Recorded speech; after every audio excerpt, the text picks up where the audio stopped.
Serial killer हाथी के आतंक से लोगों की जा रही जान से मचा बवाल। सरकार के विधायक से लेकर विपक्ष के नेता ने सरकार और प्रशासन पर उठाए सवाल। कांग्रेस विधायक ने दी वन विभाग के खिलाफ आंदोलन की चेतावनी। मधु कोड़ा ने कहा, सरकार लोगों की जान बचाने में नाकाम।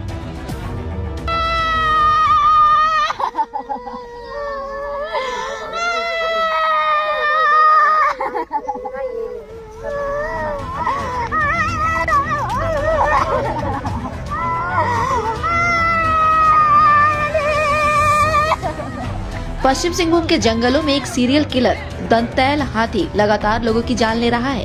क्या बच्चे, क्या बूढ़े, क्या महिलाएं। हाथी जहां मनुष्य को देखता है वहां लाशों को बिछाते हुए आगे निकल जाता है। इसके बाद उसके पीछे रोते बिलखते रह जाते हैं लाशों के परिजन। आज झारखंड के पश्चिम सिंहभूम जिले में लोगों की चीख पुकार गूंज रही है। हाथी के हमले में अपनों को खो चुके लोग दहाड़ मारकर रो रहे हैं। जंगलों में लगातार बढ़ते हाथी के आतंक से लोगों में खौफ समा गया है। हर तरफ डर का माहौल है। दिसंबर से अब तक 22 लोगों की जान हाथी ने ले ली है। केवल नए साल में हाथी ने महज 6 दिनों में अब तक 18 लोगों को मौत की नींद सुला दिया है।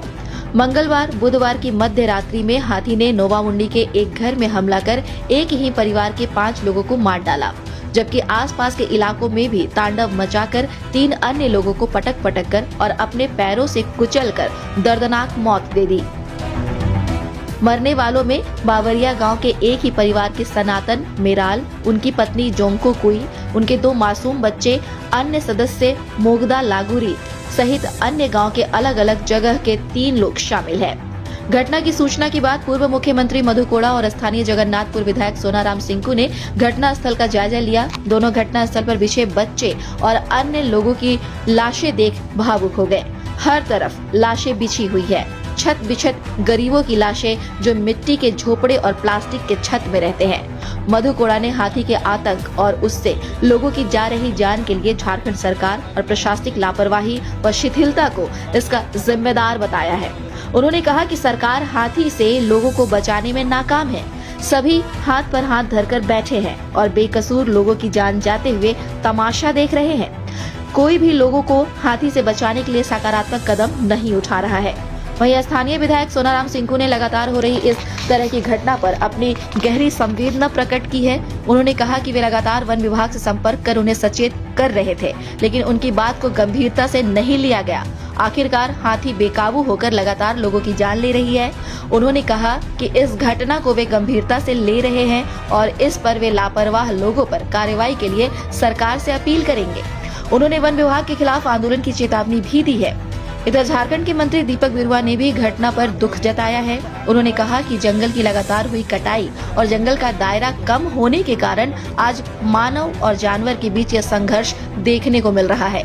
सरकार इस मामले को गंभीरता से देख रही है और आम जनमानस की जंगल में सुरक्षा के लिए हर संभव उपाय किए जा रहे हैं। बहरहाल जिस तरह से एक दंतैल हाथी बेकाबू होकर लोगों की जान ले रहा है, उससे जिले में खौफ है। हाथी कब किसे अपना शिकार बना ले, इसका डर जंगल में हर किसी को सता रहा है। रात होते ही यह डर कई गुना ज्यादा बढ़ जाता है। गांव के लोग रात जगा कर रात बिता रहे हैं। जंगल में हाथी के आतंक से मचा कोहराम का खौफ कब खत्म होगा कहना मुश्किल है, लेकिन हाथी के आतंक से चोट खाए लोगों की चीखें आज सरकार और प्रशासन इंसाफ मांग रही है। इन गरीबों का क्या कसूर है जो इन्हें जंगल में एक सीरियल किलर हाथी के हाथों मरने के लिए बेबस कर दिया गया है।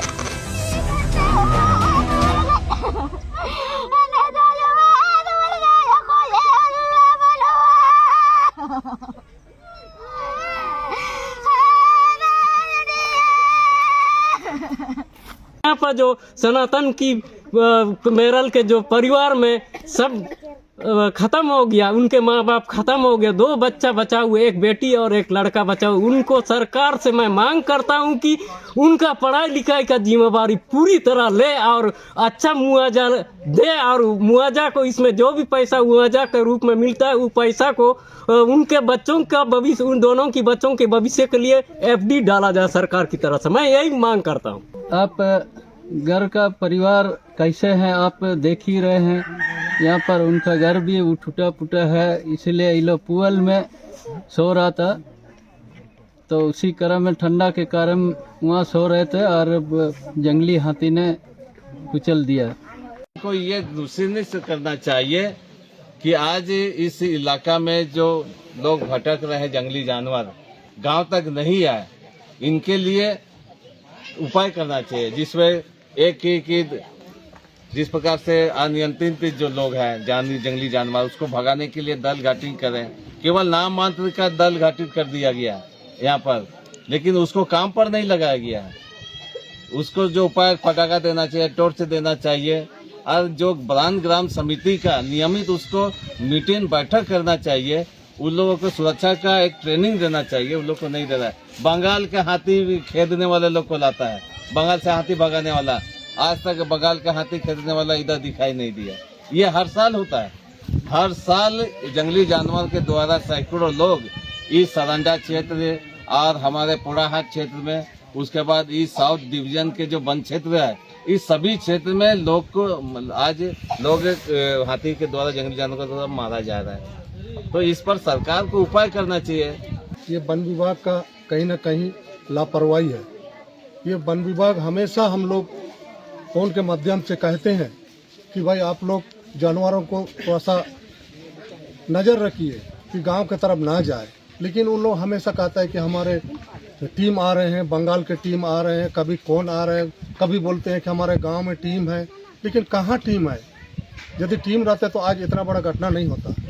ये वन विभाग का बहुत बड़ा लापरवाही है, ये हम खड़ा विरोध करेंगे, क्योंकि हमेशा वन विभाग अपना बचाव के पक्ष में रहते हैं और हमारे जानते हैं हमेशा इस घटना में नुकसान हो रहे हैं। यदि आज इस हाथी के ऊपर किसी तरह का यदि प्रहार होता तो गांव वालों के ऊपर केस करते, कई लोग के ऊपर एफआईआर होते, लेकिन आज हाथी ने इतना लोगों का जान ले रहे हैं, उनका क्या होगा? आज भी 2 बजे रात से हमारे रूप सिंह लागुरी जी दूर से बाबाड़िया गांव के निवासी है, ये हमारे कार्यकर्ता भी है, हमसे संपर्क किया, रात में फ़ोन किया, हम सुबह से हम विभाग के लोग को फ़ोन करने में लगे हुए हैं कि भाई वहाँ देखिए इतना बड़ा घटना हुआ। आज जगन्नाथपुर होते हुए हमारे गांव होते हुए उस हाथी ने मलुका की और क्या आपका बड़ा मुंडिया के और चले गए।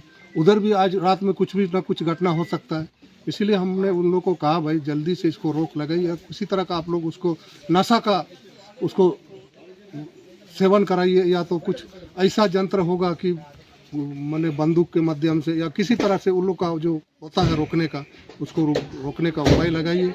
ये हमने सुबह से लगातार डीसी से भी बात किया, डीओ पोस्ट से भी बात किया, रेंजर से भी बात किया, लेकिन आज रात क्या होता है देखते हैं। नहीं तो हम लोग वन विभाग के प्रति हम लोग बहुत नाराजगी जताएंगे और आंदोलन भी हो सकता है, क्योंकि इस तरह हर गांव में जान लेना, हर दिन जान ले रहे हैं गरीब परिवार के लोग, या तो किसी का भी परिवार के लोग रास्ता में कोई रात में जा रहे हैं, उनका भी जान जा सकता है। घटते जंगलों के कारण से और बहुत सारे कारण से आज हाथी गांव के बीच में आ जा रहे हैं, जिससे मानव और हाथियों का जैसा स्थिति।